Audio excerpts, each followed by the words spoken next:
There is a chilling truth about the Fae Prince that the ancient scrolls never dared to mention. The Fae Prince can feel pain just as sharply as we do, but the Fae Prince's agony lasts for centuries. Have you ever wondered what happens when an immortal who has only known the music of the Fae Kingdom is plunged into the silent, suffocating darkness of a human dungeon? Today, we peel back the curtain on a betrayal so deep it nearly extinguished the stars of the Fae Kingdom themselves. If you believe you know the limits of sacrifice and the true face of a monster, wait until you see what the village of Oakhaven did to the Fae Prince who came to save them. Stay with me, for the shadows here have teeth, and the Fae Prince's silence is the loudest scream of all. The air in the square tasted of copper and wet ash. It wasn't just the smell of the impending storm. It was the scent of a hunt that had finally cornered its prey. The crowd didn't look like people anymore. In the flickering torchlight, they looked like a jagged wall of teeth and hatred aimed at the Fae Prince. At the center of the madness, the Fae Prince was no longer a figure of grace. The Fae Prince was a broken bird, wings metaphorically clipped by the heavy, rusted shackles of cold iron that burned the Fae Prince's skin with every ragged breath. The first strike of the iron rod didn't just break the Fae Prince's skin. It hissed against the Fae Prince's ethereal flesh, sending a jolt of agony through the Fae Prince's soul that turned the world white. The Fae Prince slumped against the wooden post, forehead resting against the rough grain, blood the color of liquid starlight from the Fae Kingdom dripping into the mud. They accused the Fae Prince of the blight, of stealing the breath from their cattle and the life from their soil. The irony was a physical weight. The Fae Prince had actually spent the Fae Prince's last drop of magic trying to heal the very roots they claimed the Fae Prince had poisoned. As the mob pressed closer, the Fae Prince looked up. The Fae Prince's eyes were wide, glazed with a terrifying, hollow grief. The Fae Prince didn't beg. The Fae Prince didn't curse them. The Fae Prince simply watched them with a haunting curiosity, as if the Fae Prince were witnessing the death of humanity itself. The tension in the air was a physical cord, stretched until it vibrated, waiting for the moment the Fae Prince's heart would finally stop beating, or the moment the world would realize its terrible mistake. Don't leave the Fae Prince behind in the dark.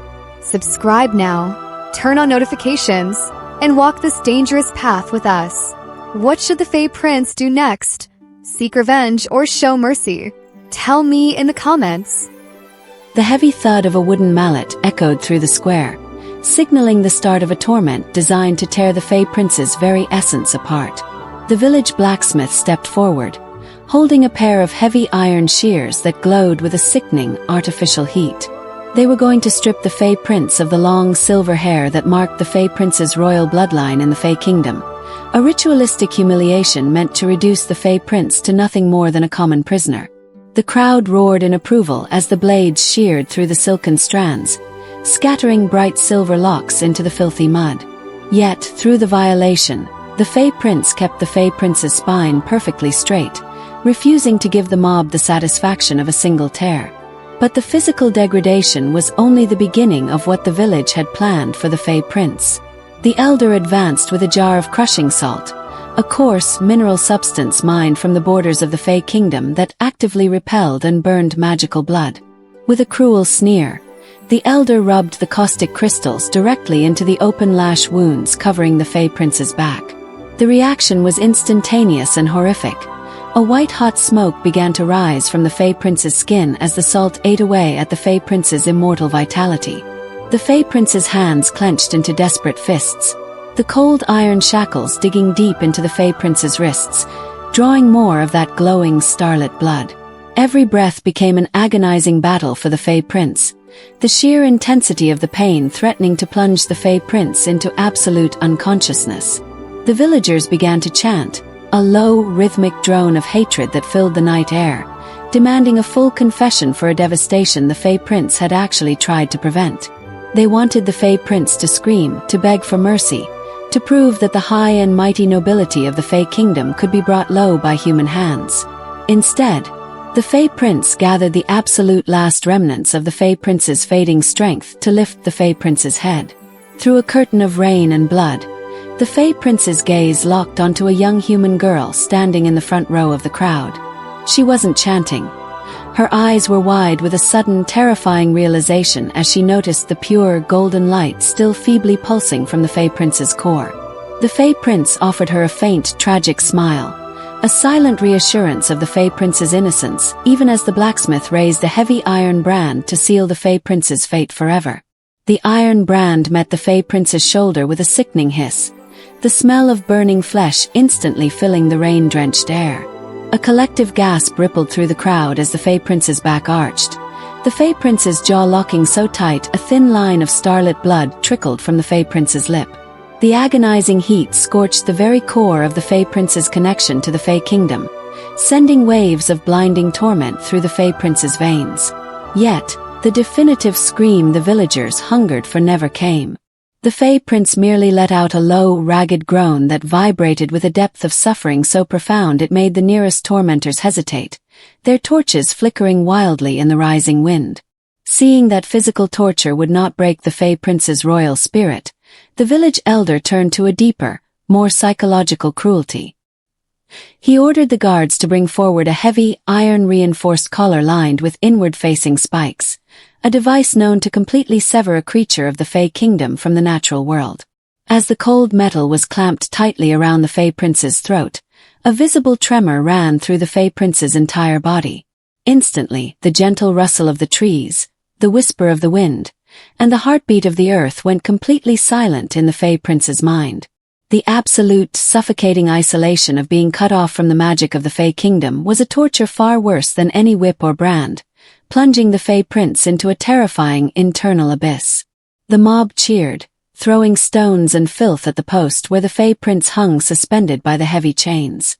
The Fae Prince's vision began to fade into a dark, swirling blur, the faces of the hateful villagers merging into a singular monster of ignorance. The Fae Prince felt the final threads of life slipping away, the Fae Prince's heart slowing to a dangerously faint beat. It seemed the high-stakes gamble was lost, and the Fae Prince would perish in the mud, remembered only as a villain by the very humans the Fae Prince had protected. But just as the darkness prepared to swallow the Fae Prince whole, a sudden commotion erupted at the edge of the square. A heavy wooden cart was aggressively pushed into the center of the mob, scattering the screaming villagers. Through the haze of pain, the Fae Prince lifted a heavy eyelid to see a figure cloaked in dark fabric darting toward the platform. It was the young human girl from before, her eyes burning with a fierce determination as she wielded a heavy iron-cutting file. She had realized the horrific injustice occurring before her eyes, and she was risking everything to stage a desperate high-speed rescue before the Fae Prince's light was extinguished forever. With a sharp strike of her heavy file, the girl shattered the padlock binding the Fae Prince's chains, the heavy iron links clattering to the mud with a hollow ring. The sudden release sent the Fae Prince collapsing forward, the Fae Prince's weakened body completely unable to support its own weight after the relentless torture. She caught the Fae Prince against her shoulder, straining under the physical burden of carrying a royal being of the Fae Kingdom, even one so terribly drained of life. "We have to go now," she gasped, her voice cut short by the furious roar of the village mob realizing their prize was being stolen from under their noses. Chaos erupted across the rain-slicked square as torches swung through the dark, casting wild, hunting shadows against the stone walls. The girl dragged the Fae Prince toward the waiting wooden cart, pushing the Fae Prince into the hay before leaping onto the driver's bench and snapping the leather reins. The horses bolted into a high-speed escape, the cart rattling violently over the cobblestones while stones and jagged pitchforks whistled past their heads. The Fae Prince lay in the back, the spiked iron collar still choking the Fae Prince's throat and blocking the magic of the Fae Kingdom, leaving the Fae Prince completely vulnerable and entirely dependent on a lone human savior to survive the night. As the frantic beat of hooves finally distanced them from the screaming village, the cart plunged into the deep, welcoming shadows of the ancient forest. The girl pulled the horses to a breathless halt beneath a canopy of weeping willows and immediately knelt beside the Fae Prince, her hands trembling as she worked the release mechanism of the cruel iron collar. With a heavy click, the spiked metal fell away, and the change was instantaneous.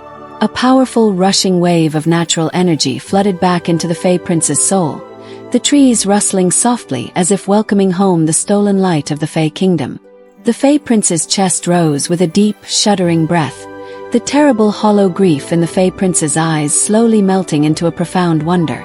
The Fae Prince looked up at the human girl who had risked her entire life to right a horrific injustice, a soft, ethereal glow beginning to knit the Fae Prince's torn skin back together. Reach out with a hand still marred by iron burns. The Fae Prince gently touched her wrist, offering a silent, fiercely emotional vow of eternal protection. The villagers had sought to break the Fae Prince through hatred, but in the quiet safety of the woods, a high-stakes bond of forbidden love and ultimate loyalty had just been forged in the embers of shared sacrifice. Don't leave the Fae Prince behind in the dark. Subscribe now, turn on notifications, and walk this dangerous path with us. What should the Fae Prince do next? Seek revenge or show mercy? Tell me in the comments.